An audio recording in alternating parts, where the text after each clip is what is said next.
We're looking here, viewers, at a 1936 Duke Playmate, one of the very earliest Dukes. We believe they started making the center drive model about 1933 or so.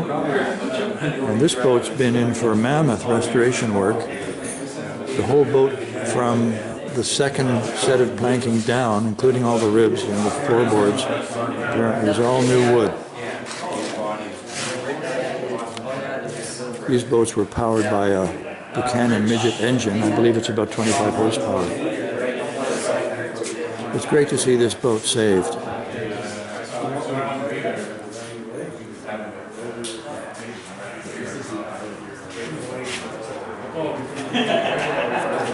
believe there are one or two more coats of varnish that go on the Playmate before it's ready to hit the water.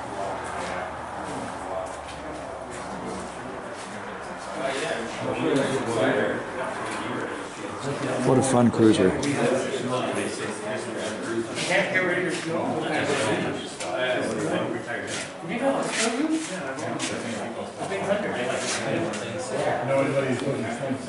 Over and out. Thank you very much for watching the video. On behalf of Carling Boats, we hope you'll visit our website, portcarlingboats.com.